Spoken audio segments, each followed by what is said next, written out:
I mean, I got an important message that I got to get off my chest for y'all. A lot of men don't care to realize that they have a specific title or have a specific purpose here on earth. A lot of men feel they do this to become the man that they desire to be. They feel they do this with their last name attached to it. They feel they do this that guys want them to be. You understand me? As a man, you have a duty to hold up to your last name. As a man, you have a duty to do what God called you to be. And as a man, you have a duty to fulfill your purpose. But a lot of men fail that. A lot of men will fail that because a lot of obstacles will happen on the way to the success, and they feel great for that moment, but then they get pushed off track. It might be something such as binge drinking. It might be something such as porn. It might be something such as women in their life. You understand me? So it comes a time where, as a man, you have to sit down and sit alone, sit with yourself, and be able to enjoy solitude. Okay, if I'm not on my purpose right now, God, lead me to that path. Or let me know. And God has a funny way to tell you because He will humble you on the way. If you're not doing what you're supposed to do as a man or to uphold your last name, He will let you know. Because you will have that guilty conscience. You will be like, bro, I shouldn't have did that. Or whatever that you about to do that go against your purpose, you're going to be like, I don't want to do this. It's gonna come in your mind, in your conscience, saying, hey, Fernando, don't do that shit. Hey, you, don't do that. You understand me? It will come in your mind and you will feel guilty. Not guilty at the moment. You might not feel guilty right then. You might not feel guilty tomorrow. It might be days, it might be months down the road where you just absolutely feel ashamed, or you feel guilty for the decision that you made because you know it went against the path that you desired to be on. You know it went against what God wants Fernando to be. You know it went against the person that God wants you to be. You know it goes against your last name, the title of your last name. You gotta withhold that, especially as a man. Especially if you're the only heir or son that your father have, bro, you have to push that last name. You have to make an empire, make a kingdom, make men that is way 100 times better than you. Okay, if I'm great right now, if I'm waking up at this time, I'm pushing myself, and I'm great financially, emotionally, spiritually, and mentally, I will have to teach my little son or sons how to be better than me. That means I have to hold them to a high standard, even though they're kids. Some things I cannot allow because they hold my last name. And they will hold your last name. Your kids will hold your last name. So certain things, it can't slide. Because one, as a man, you have a duty to fulfill God's purpose, which is your mission. You have a duty to fulfill from your last name. A lot of men stir away from that because they lust. They go into porn, watching things such as that, or just say if they don't watch porn, they get fascinated by women. It's like they see beautiful women from every spot that they go, and it's like sometimes it will be the man that try to approach every woman, and that's not attractive for a lot of women. If a woman see that you just try to talk to her and she just rejecting you, said no, she got a boyfriend, oh no, she don't feel the vibe, and she see you trying to talk to another woman, bro, I feel that's disrespectful to her. And I feel like you shouldn't move that way because you're being disrespectful to yourself. It's like you're lusting. It's like you can't see no other thing. It's like you don't even try to build with this woman. It's if a man see that and if a woman see that, they're gonna say, oh, he lusting. He just trying to smash.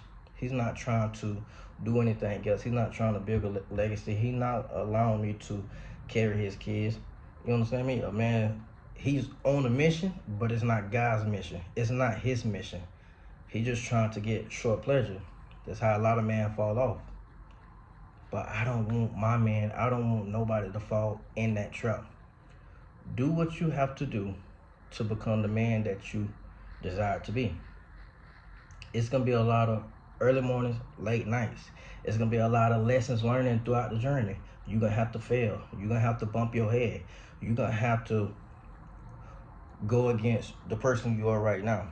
And the person you are in the future, it can be a way different person than you was years ago. But you gotta bump your head, you gotta live life, and you gotta learn from your mistakes. Not just continue to do something and just be like, I'm not gonna do it again. And then once you start drinking or do something else, you end up doing it again. No, you have to analyze your life. That's why UFC fighters, that's why a lot of boxing fighters, they are so great because they practice training all the time. You know, practice, practice, practice. Practice don't make perfect. Analyze makes perfect. So once you know that you're able to, okay, beat this opponent because they have this special left hook or etc., you have to analyze that your opponent workout. Okay, he do this at this time. He starts slowing down at this time. Oh, he look like he injured in the right leg. I can get on with this. That's when you start becoming a better person. When you start analyzing everything in your life. Once you do practice, practice, practice, make perfect. I can go in the gym. I can spar. I can box or UFC. You know, things of that nature. I won't get better because I'm not learning off or building off my past experiences. I'm just going in there and hoping that I can win in the spare. And if I continue to spare with the same person, of course I will learn them. But that's when you have to analyze as a man. Hey, he gonna do this. He gonna do that. And once you become better than that sparring partner, then you have to spar someone else. You have to analyze your opponent. You have to visualize everything that you want in life. Law of attraction is real.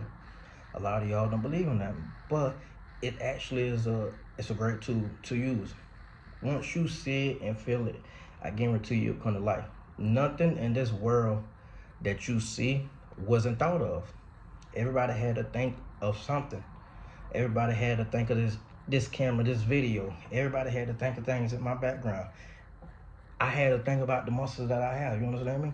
I had to go work out. That means I had to visualize myself so I can stay disciplined, because motivation can only last for a certain amount of time. I had to be disciplined within my habits, and it not just didn't come to the food, and it not just came to the workouts. It came to everything that I had to do in my life, meaning the great habits. That meaning listen to the things that I had to listen to, whether it's like motivational, whether it's a podcast that helped me out within my business, etc., etc. I created great habits on top of other habits, you understand me? And that phased out the bad habits. And now I created a person that's a disciplined, a person that is a great man half amazing. That's why I want men to understand. Once you get in this game and you become great financially, emotionally, spiritually, and physically, bro, you in there with the 1%.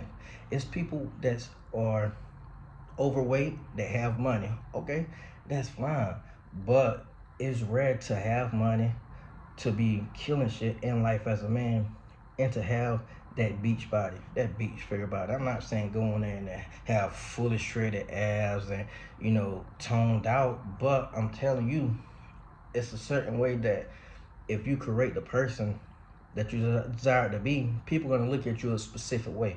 Just say when you see a fit guy, you don't look at him as somebody that's overweight, or you don't have the same respect for them. You understand me? Just say if your boss, he's trying to coach you on exercise in the gym, you can't do that. Like, a fat person can't tell me how to work out in the gym and you big yourself. It's like it gonna go in one ear and out the other. But if somebody like Chris Bumstead, any of them, Mike Rashid, if they try to critique me on my form, of course I'm gonna listen to them. One of the biggest in the games. Whether you want to accept that they take steroids or not, it don't matter, bro. You cannot get big like that from just taking steroids. You're gonna still have to work your ass off. I'm not saying that they do take steroids. I'm not saying that they don't. But whatever, bro, they work their ass off to get in the position they in right now and to create that body. That body wasn't built overnight. So stop trying to criticize them and trying to be like, oh no, they did steroids. Bro, okay, you go take steroids since you complaining. Because obviously you memorized by their body, so it's like, oh, he only got that from steroids. Why can't you get the body? Come on, crazy man, get it together. I want all my men to realize, man, you have a legacy to leave on this earth. If you don't want to, it's totally fine with you, man. Just live your life, keep on partying, keep on smoking, doing drugs, all the things that's descending your life. that's making your life devalue and that's disrespecting your name, your last name, disrespecting God, slapping him in the face. Because we're made in God's image. He wants you to be the best person that you can be. He made you in his image, so he know that you can do things that you never did before. He know you can do the impossible once you put your mind to it. The law of attraction, once you start seeing these little things, or the car that you really want, or the house that you really want, you start seeing it on your feeds, it's a real thing. But you have to put yourself in a position to acquire that. You just can't go out there, if you don't have the money, you can't just go out there and get the car that you want or the house that you want. You have to put yourself in a position to acquire such. That means you have to create daily great habits. Replace those bad habits with the great habits. Maybe it's gonna be a little piece at a time. It ain't gonna be overnight success. But once you create those great habits, it makes it much easier to attain everything that you want in that life that you desire. Well, all my mans to be great today, man. If y'all love these videos, hey, comment below, subscribe to this channel, man, and like, man, because I'm going to continue to educate y'all, point y'all on the game, man, because I know people really enjoy this session, and they're going to look at this video like, remember that time Fernando Wicker said such and such? Yeah, he saved me from unaliving myself. He saved me from doing something that I would have regretted in the future. He saved me from doing a lot. He saved my life. He saved my kids' life. He saved my siblings' life, etc., etc. They're going to look at this video. I would be great. I'm already great. I see that right now. It just haven't came into fruition. You understand me? The world will know my name. I'm great. I will always be great. The law of attraction. I'm the greatest. Come on, man, let's get it.